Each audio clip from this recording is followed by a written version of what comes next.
Good evening and welcome to our Maundy Thursday service. This service is typically held here and centers around foot washing and taking communion together. Tonight, we will be watching at home, so we encourage you to join us for communion, so be sure you have the bread and the cup ready. Maundy Thursday is a pensive and quiet service. It's a time of pondering and considering the sacrifice Jesus made, what it cost him. So join us this Maundy Thursday as we prepare our hearts for the resurrection of Jesus Christ yet again by first pausing and considering the cross together.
Please join me in a responsive reading from John 1.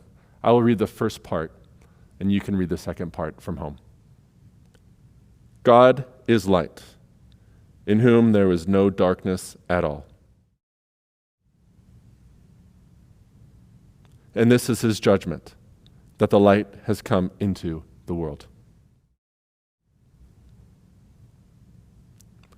Amen. The word of the Lord.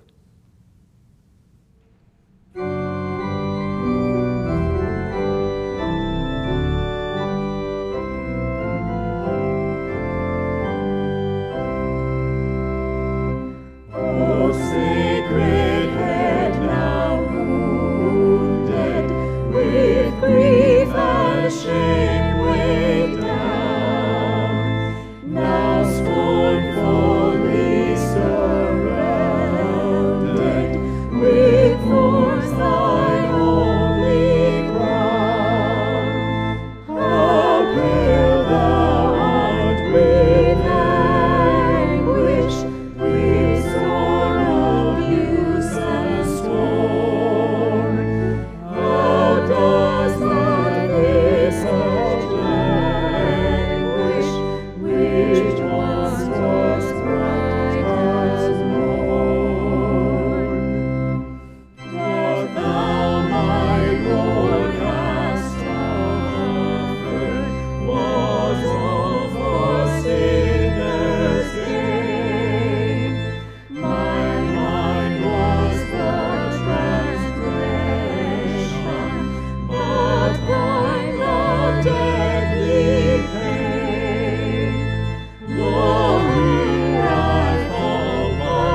Please join me in a word of prayer. Father, your commands are not burdensome. Your way of life is our example. Your footsteps there to be found. You said to love one another, care for children, brothers and sisters and outcasts. You said, if you are my disciples, then show the world. May we demonstrate our discipleship and love both the lovely and the unloved. May we show God's grace to the world. And as we open our hearts and lives and follow as you have shown, may others discover you through our words and by the life we share. For the love you have given us and the blessing you have shown us, we thank you, God of love and grace. Amen.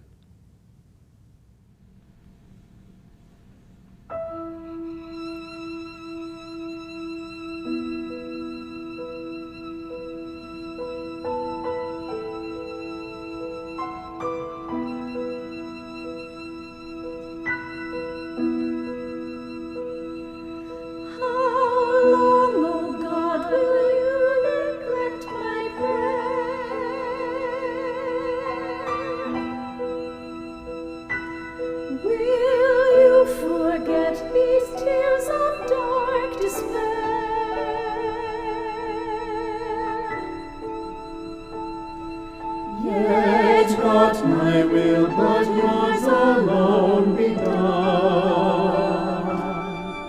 Forsake not man, but me, your sinless Son.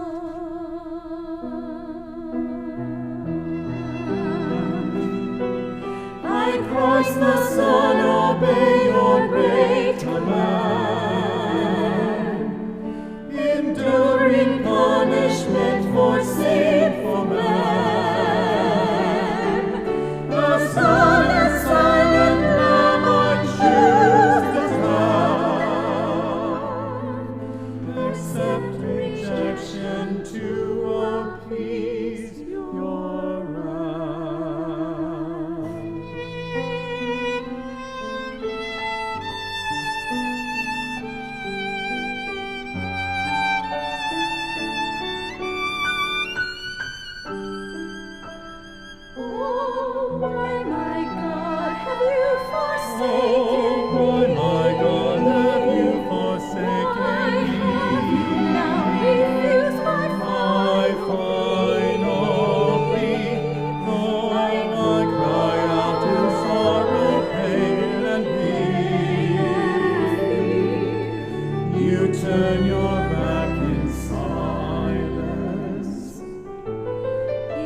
I'll be reading from John chapter 13, verses 1 through 9. It was just before the Passover festival. Jesus knew that the hour had come for him to leave the world and go to the Father. Having loved his own who were in the world, he loved them to the end. The evening meal was in progress, and the devil had already prompted Judas, the son of Simon Iscariot, to betray Jesus. Jesus knew that the Father had put all things under his power, and that he had come from God and was returning to God. So he got up from the meal, took off his outer clothing, and wrapped a towel around his waist. After that, he poured water into a basin and began to wash his disciples' feet, drying them with the towel that was wrapped around him. He said to Simon Peter, who said to him, "Lord, are you going to wash my feet?" Jesus replied, "You do not realize now what I am doing, but later you will understand." "No," said Peter, "you shall never wash my feet." Jesus answered, "Unless I wash you, you have no part with me."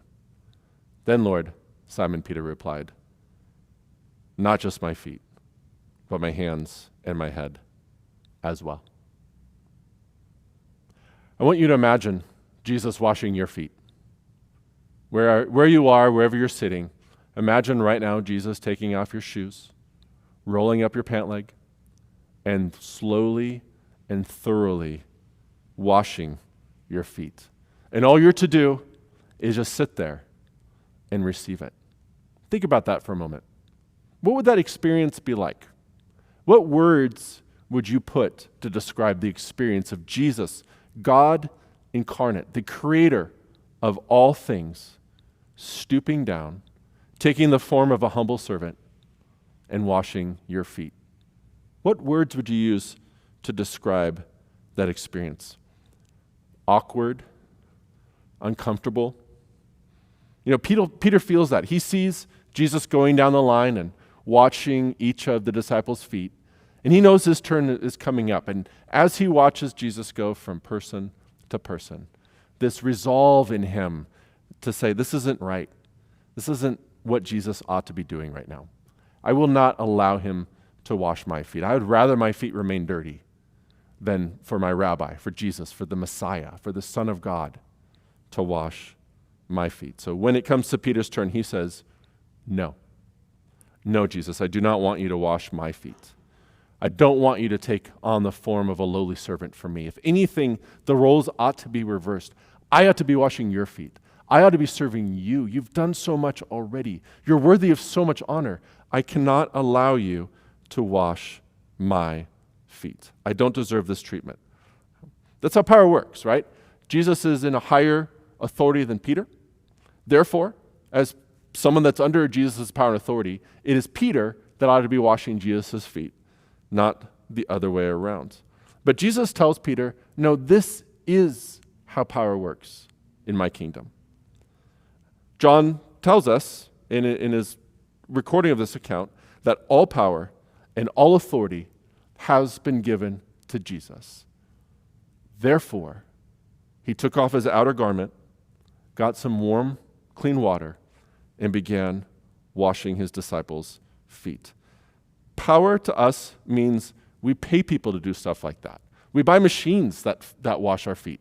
That power to us means there's certain things that are beneath us, that are undignifying, that aren't worthy of somebody of our class to do. But to Jesus, he has the opposite view. He all power, all authority is given to him. And he immediately uses that power and authority to serve. He did not come to be served, but to serve. Think for a moment. Think of all the times you can think that Jesus served somebody else. What comes to your mind right now as you think about Jesus serving others? Maybe you think of healing. All the ways and all the times that Jesus was found healing, helping somebody.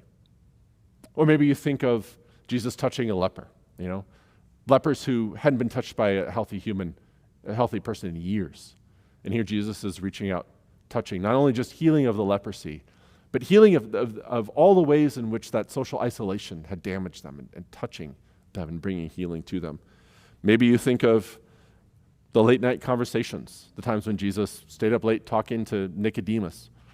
Maybe you think of Jesus feeding the 5,000, the times where he saw the need around him and fed the people or calmed the storm. There's countless examples in the Gospels of Jesus serving people. Now think about all the times Jesus asked to be served. Only a few times come to mind. One is when in John 4, a woman at the well, he's thirsty. He asks her to lower the water down into the well. And we know that while he was technically asking for help, asking for some water, we know that he was actually trying to do is bring her dignity, to open a conversation with her, that his interest primarily was in her. And same on the cross when he was thirsty. We're told that was a fulfillment of Scripture.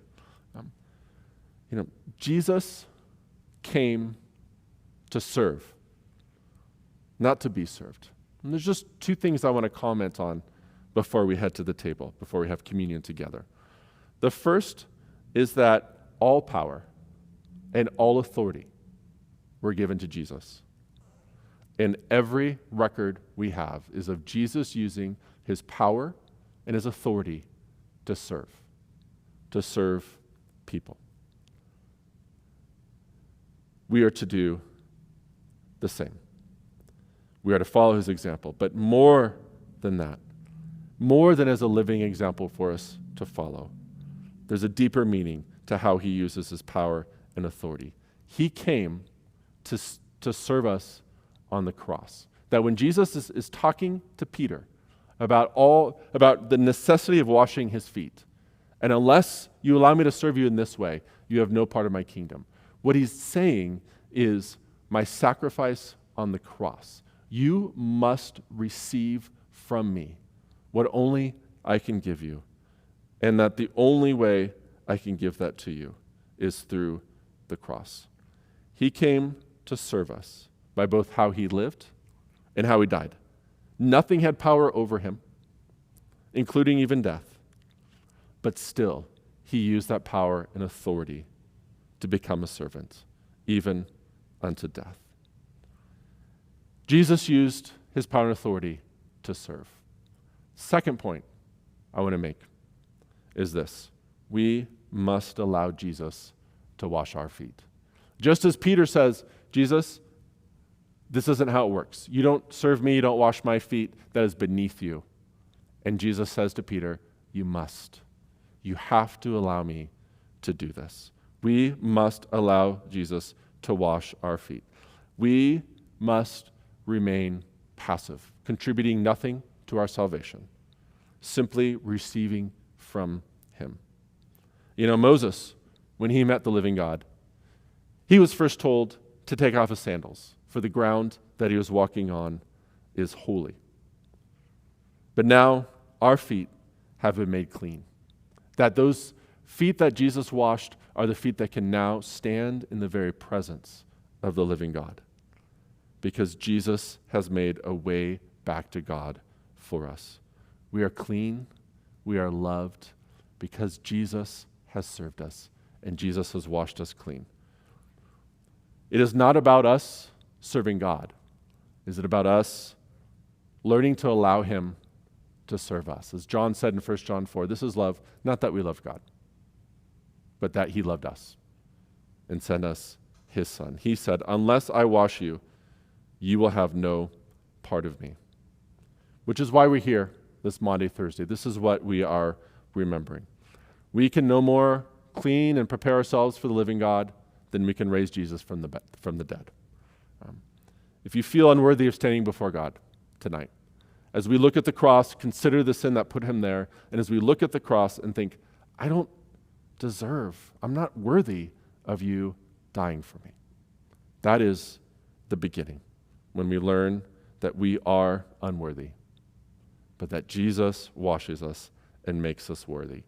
Let us wash our feet. Let us allow him to wash our feet tonight as we stand in the shadow of the cross. Unless he washes us, Jesus says, we will have no part of him. Because that is what the foot washing points to, the cross. This is the good news, It's not Jesus dying so we can go out and try harder and do better. It's Jesus serving us by washing his disciples' feet, serving us by giving us the bread and the cup as a remembrance, serving us by dying, even dying on a cross. His holiness and the way he's opened up to us and shared that with us means that we can now be a community together. His power to serve means that whatever power and authority we have, whatever we've been given, we now must model like Jesus. We must now use all of our power and authority to serve in love, just as Jesus served us. And as we come now to take the bread and the cup, as we prepare for Easter this Maundy Thursday, and as we tear the bread and drink from the cup, know that you are clean, that Jesus' sacrifice is sufficient for you. You know, I began by asking you to imagine Jesus washing your feet. But it is quite another to imagine him suffering on a cross, looking down on you as he pants for breath, blood streaking down his body, to remember his suffering. So take communion, but do not take it too quickly. Remember the cost of the bread and the cup.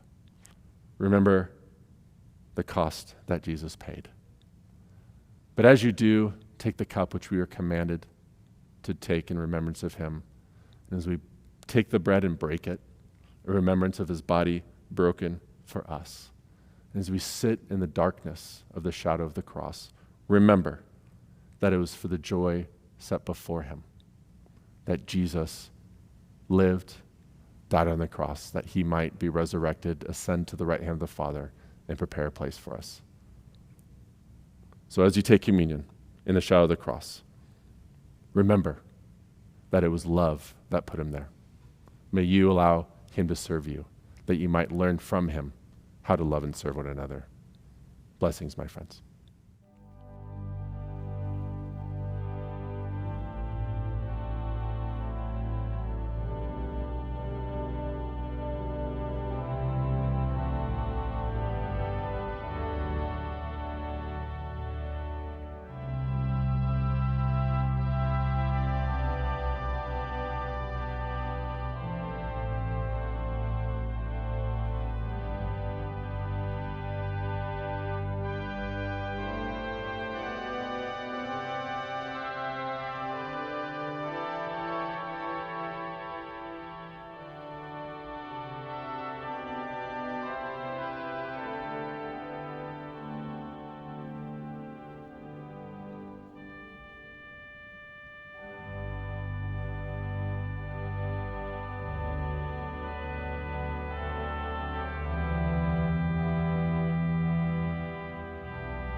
From the burning of the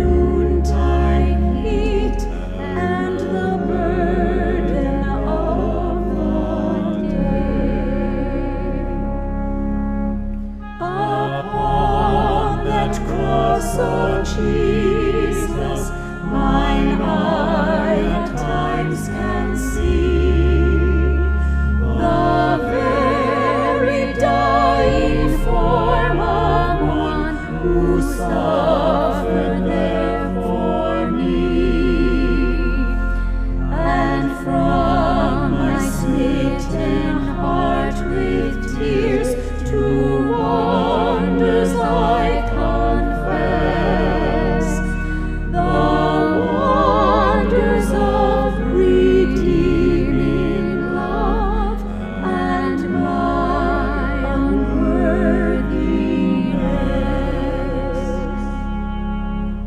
I take across thy shadow for my abiding place.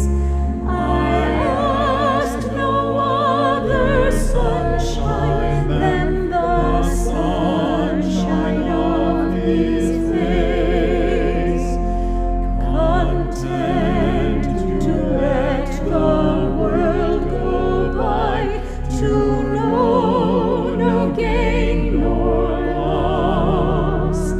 My sinful self, my only shame, my glory, all the cross.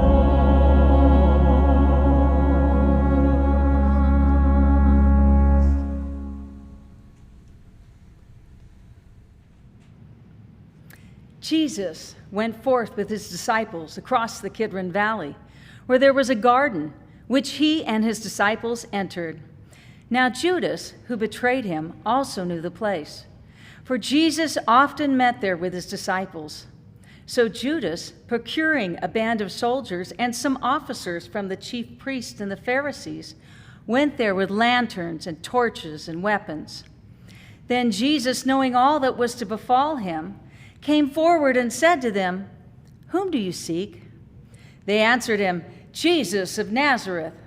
Jesus said to them, "I am he." Judas, who betrayed him, was standing with them. When he said to them, "I am he," they drew back and fell to the ground. Again he asked them, "Whom do you seek?" And they said, "Jesus of Nazareth." Jesus answered and said, "I told you that I am he. So if you seek me, let these men go." This was to fulfill the word which he had spoken. "I did not lose a single one of those whom you gave me." Then Simon Peter, having a sword, drew it and struck the high priest's slave and cut off his right ear. The slave's name was Malchus. Jesus said to Peter, "Put your sword into its sheath. Shall I not drink the cup which the Father has given me?" So the band of soldiers and their captain and the officers of the Judean authorities seized Jesus and bound him. First they led him to Annas, for he was the father-in-law of Caiaphas, who was the high priest that year. It was Caiaphas who had given counsel to the religious authorities that it was expedient that one man should die for the people. Simon Peter followed Jesus, and so did another disciple. As this disciple was known to the high priest, he entered the court of the high priest along with Jesus, while Peter stood outside at the door. So the other disciple, who was known to the high priest, went out and spoke to the woman who guarded the gate and brought Peter in. The woman who guarded the gate said to Peter, "Are not you also one of this man's disciples?" He said, "I am not." Now the servants and the officers had made a charcoal fire because it was cold, and they were standing and warming themselves. Peter also was with them, standing and warming himself. The high priest then questioned Jesus about his disciples and his teaching. Jesus answered him, "I have spoken openly to the world. I have always taught in synagogues and in the temple where all Jewish people come together. I have said nothing secretly. Why do you ask me? Ask those who have heard me what I said to them. They know what I said." When he had said this, one of the officers standing by struck Jesus with his hand, saying, "Is that how you answer the high priest?" Jesus answered him, "If I have spoken wrongly, bear witness to the wrong. But if I have spoken rightly, why do you strike me?" Annas then sent him bound to Caiaphas, the high priest. Now Simon Peter was standing and warming himself. They said to him, "Are not you also one of his disciples?" He denied it, said, "I am not." One of the servants of the high priest, a kinsman of the man whose ear Peter had cut off, asked, "Did I not see you in the garden with him?" Peter again denied it, and at once the cock crowed. Then they led Jesus from the house of Caiaphas to Pilate's headquarters. It was early. They themselves did not enter the headquarters so that they might not be defiled, but might eat the Passover. So Pilate went out to them and said, "What accusation do you bring against this man?" They answered him, "If this man were not an evildoer, we would not have handed him over." Pilate said to them, "Take him yourselves and judge him by your own law." The religious authorities said to him, "It is not lawful for us to put any man to death." This was to fulfill the word which Jesus had spoken to show by what death he was to die. Pilate entered the headquarters again and called Jesus and said to him, "Are you the king of the Jews?" Jesus answered, "Do you say this of your own accord, or did others say it to you about me?" Pilate answered, "Am I a Jew? Your own nation and chief priests have handed you over to me. What have you done?" Jesus answered, "My kingship is not of this world. If my kingship were of this world, my servants would fight that I might not be handed over to the religious authorities. But my kingship is not from the world." Pilate said to him, "So you are a king?" Jesus answered, "You say that I am a king. For this I was born, and for this I have come into the world, to bear witness to the truth. Everyone who is of the truth hears my voice." Pilate said to him, "What is truth?" After Pilate had said this, he went to the religious authorities again and told them, "I find no crime in him. But you have a custom that I should release one man for you at the Passover. Will you have me release for you the King of the Jews?" They cried out again, "Not this man, but Barabbas." Now Barabbas was a robber. Then Pilate took Jesus and scourged him, and the soldiers plaited a crown of thorns and put it on his head, and arrayed him in a purple robe. They came up to him saying, "Hail, King of the Jews!" and struck him with their hands. Pilate went out again and said to them, "See, I am bringing him out to you, that you may know that I find no crime in him." So Jesus came out, wearing the crown of thorns and the purple robe. Pilate said to them, "Behold the man!" When the chief priests and the officers saw him, they cried out, "Crucify him! Crucify him!" Pilate said to them, "Take him yourselves and crucify him, for I find no crime in him." The religious authorities answered him, "We have a law, and by that law he ought to die, because he has made himself the Son of God." When Pilate heard these words, he was more afraid. He entered the headquarters again and said to Jesus, "Where are you from?" But Jesus gave no answer. Pilate therefore said to him, "You will not speak to me? Do you not know that I have the power to release you and the power to crucify you?" Jesus answered him, "You would have no power over me unless it had been given you from above. Therefore, he who delivered me to you has the greater sin." Upon this, Pilate sought to release him. But the religious authorities cried out, "If you release this man, you are not Caesar's friend. Everyone who makes himself a king sets himself against Caesar." When Pilate heard these words, he brought Jesus out and sat down on a judgment seat at a place called the Pavement, and in Hebrew, Gabbatha. Now it was the day of the preparation of the Passover. It was about the 6th hour. He said to the religious authorities, "Behold your king." They cried out, "Away with him! "Away with him! Crucify him!" Pilate said to them, "Shall I crucify your king?" The chief priests answered, "We have no king but Caesar." They handed him over to them to be crucified. And when they came to the place which is called the Skull, there they crucified him, and the criminals, one on the left and one on the right. And Jesus said, "Father, forgive them, for they know not what they do."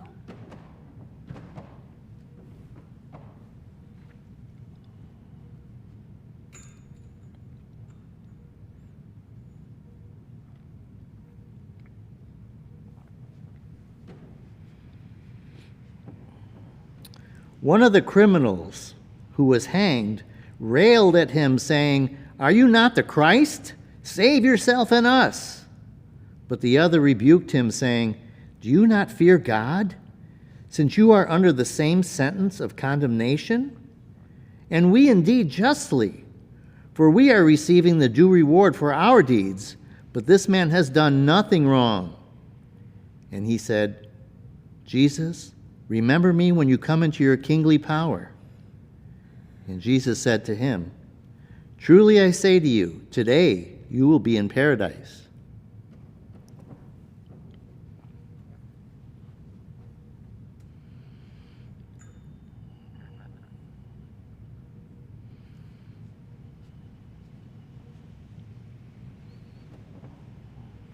But standing by the cross of Jesus were his mother's sister, Mary, the wife of Clopas, and Mary Magdalene. When Jesus saw his mother and the disciple whom he had loved standing near, he said to his mother, "Woman, behold your son." Then he said to the disciple, "Behold your mother." And from that hour, the disciple took her into his own home.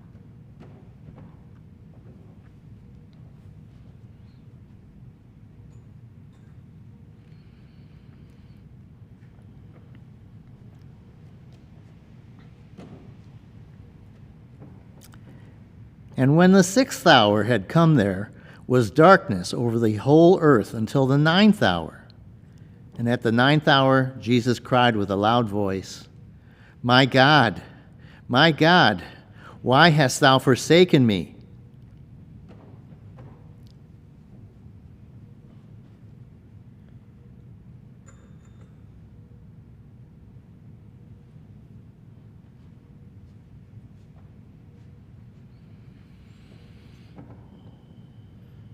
After this, Jesus, knowing now that all was finished, said to fulfill the scriptures, "I thirst." A bowl full of vinegar stood there. So they put a sponge full of the vinegar on hyssop and held it to his mouth.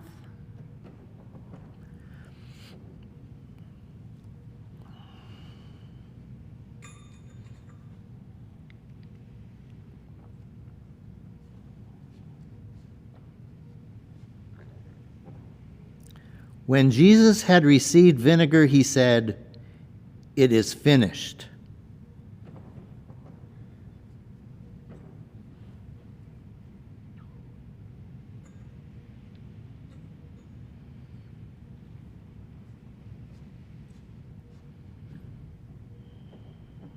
Then Jesus, crying with a loud voice, said, "Father, into thy hands I commit my spirit." And having said this, he breathed his last.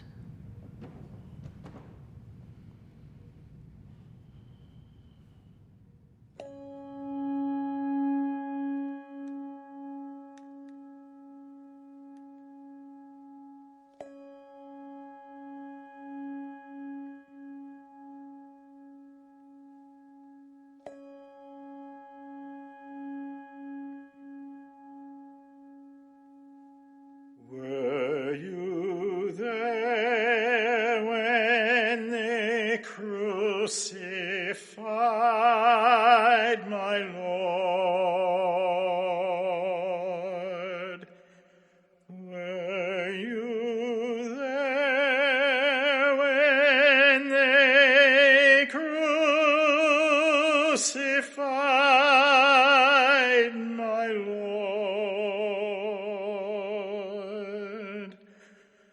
Oh,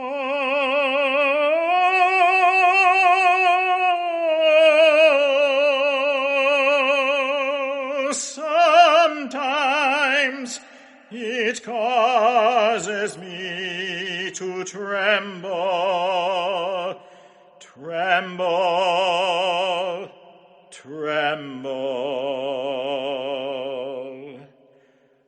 Were you there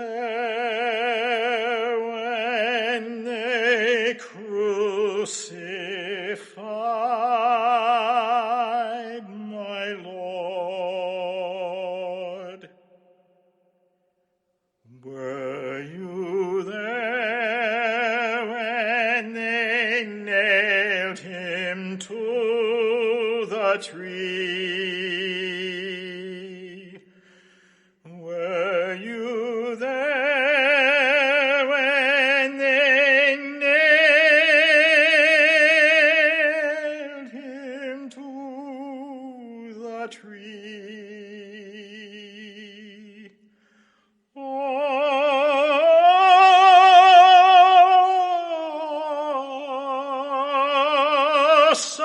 sometimes it causes me to tremble, tremble, tremble.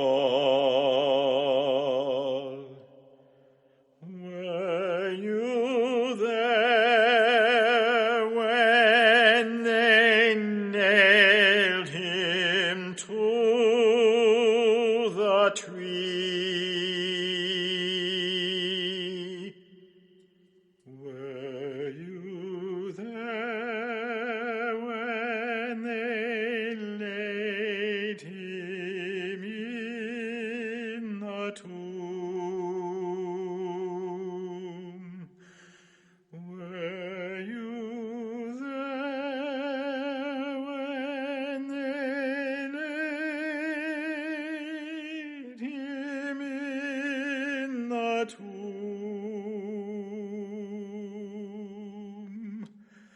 Oh,